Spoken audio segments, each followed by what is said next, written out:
This news update is brought to you by Grab somebody and tell them hello. Pure happiness will be connect to flow. Smile and cheer because that is we flow. Grab somebody and tell them hello. With your hands in the air, hands in the air, hands in the air, hands in the air. This is how we flow, yeah. Grab somebody and tell them this is how we flow.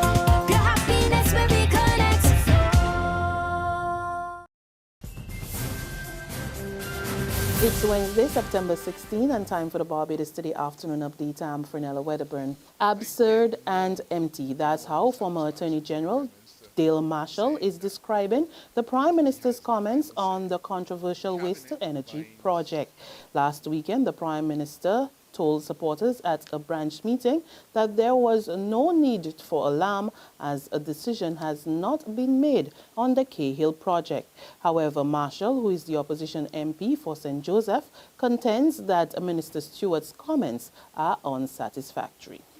It is nonsense, really, for the Prime Minister, after we have signed the agreement, now to be saying that it can't happen without his say-so.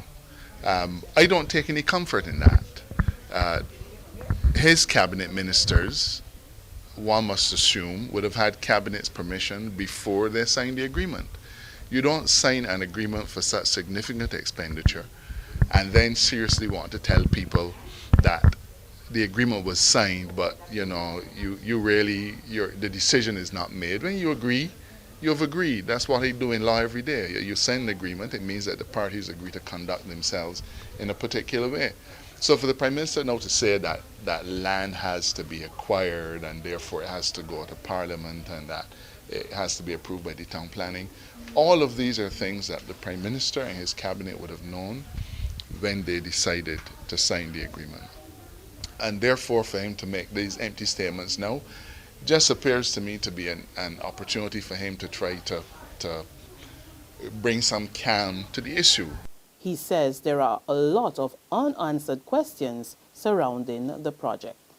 If we now back out of this agreement, it will satisfy a lot of us, but the truth is it will damage the reputation of our country irreparably. We will be known now as a country that does not honor its commitments. Now, who's going to contract with us in the future? On the other hand, I take no satisfaction from the Prime Minister saying that, he has the final say. Cabinet binds the entire country, and we operate on the basis of collective responsibility. I have to ask, how is it possible that ministers could have been given cabinet approval to sign an agreement, and now the Prime Minister seems to want to distance himself from it? I think it demonstrates poor governance. I certainly am not satisfied in his response, and there's a level of haphazardness about the entire thing that worries me. The Minister of International Business is not satisfied that the United States government has been any help when it comes to tackling the issue facing the region's rum industry. A concerned Donville Innes says the heavy taxes placed on alcoholic beverages from the Caribbean are making it difficult for them to compete with U.S.-based products. Despite this, he's pledged to continue to pursue discussions on the matter. He made the comments as he addressed the annual West Indies Rum and Spirits Producers Association technical seminar at the Accra Beach Resort last night. We have been lobbying over and over again for that cover-over tax to be removed, because what has been happening, as you know, spirit producers, is that the USVI and Puerto Rico have now been producing competing products at a price that we cannot get our goods into the market. Of course, I admire the valiant effort of our producers to focus on niche markets, to focus on brand, and pitching their products way above what the competitors are offering. And that is something that the government of Barbados and the regional governments, I'm sure, will continue to support. But it doesn't belie the fact that what the U.S. did and continues to support under President Obama, of all people, is fundamentally wrong. And we will certainly seek to engage the U.S. in some very sober discussions over and over again on this.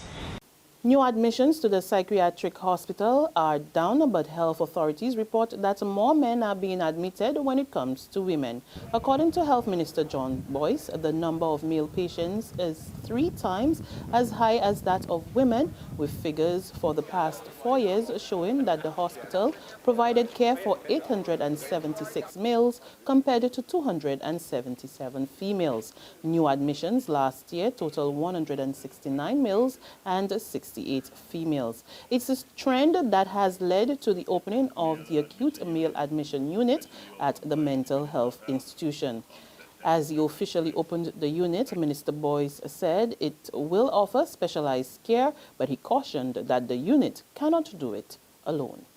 The admission unit provides critical care needed to stabilize patients and to prepare them for reintegration with their families or for transfer to less specialized care in a step-down residential or outpatient setting. What is also critical for the client's recuperation and reintegration, especially on admission to the acute care setting, is the immediate and active involvement of family in care and management.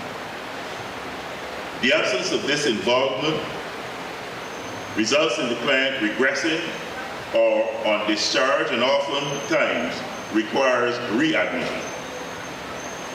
Family and community support needs to be constantly encouraged and facilitated here at the Psychiatric Hospital. There's regional and international news after this short break.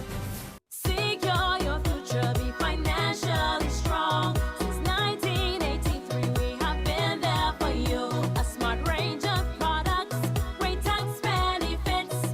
We're the solution to your hopes and your dreams. The Barbados Workers Union Cooperative Credit Union. The Barbados Workers Union Cooperative Credit Union. Humble beginnings to smart loans, smart savings.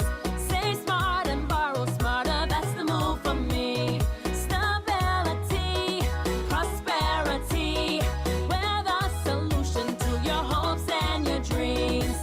The Barbados Workers Union Cooperative Credit Union. The Barbados Workers Union Cooperative Credit Union. To the region now, LIAT officials say that it is unlikely that commercial flights to storm-ravaged Dominica will resume today. However, they say measures are being put in place to get operations at the Douglas Charles Airport up and running as soon as possible. According to Prime Minister Roosevelt Skerrit, the regional airline's technical team arrived at the airport yesterday to set up computer systems and other equipment. The airport has been closed to commercial flights since the passage of Tropical Storm Erika late last month. Internationally, reports today of a sense of panic in New Delhi, India, as the capital combats the worst outbreak of dengue fever in 5 years. At least 1,872 patients have been tested positive for the mosquito-borne disease so far for the year, which is posing a momentous challenge to the city's health infrastructure. Municipal spokesman Y.S. Mann revealed that the state-run hospitals in New Delhi are overrun with feverish patients. 7 people have died from the disease in recent weeks. And finally, Hungarian riot police used tear gas and water cannons in a bid to force back migrants who broke through gates at the country's border with Serbia. We get more in this BBC report. Quite extraordinary response from the Hungarian side. Within, I would say, 20 minutes, there were hundreds of police here, and they literally ran through the gates to reinforce those that were already there. And now we've seen the army come in as well, as I say, with these armoured personnel carriers. And I can see it looks quite cloudy, so maybe there's been tear gas fired. Certainly these police are carrying tear gas, so in some ways they've tried to push them back. But as I speak to you, I can still see things coming over the fence. So it's clear that it looks like rocks and sticks and battens of things are being thrown over, and just as we speak, the police are going in now with plastic shields to stand at the front, and there's more tear gas. Yeah, the tear gas is being fired now. I can see that going in as they try to push them back. And that's news, but be sure to join us again this evening for another update. Until then, log on to www.barbadostoday.bb, subscribe to our e-paper, our email updates, and of course, like us on Facebook. You can also catch us on Izumi Media in bus terminals or screenplay at supermarkets and gas stations near you. And we're also on Channel 101 on Flow TV and Mix 96.9 FM. That's where you can get all the latest news and sports. I'm Fernella Wedderburn. Good afternoon.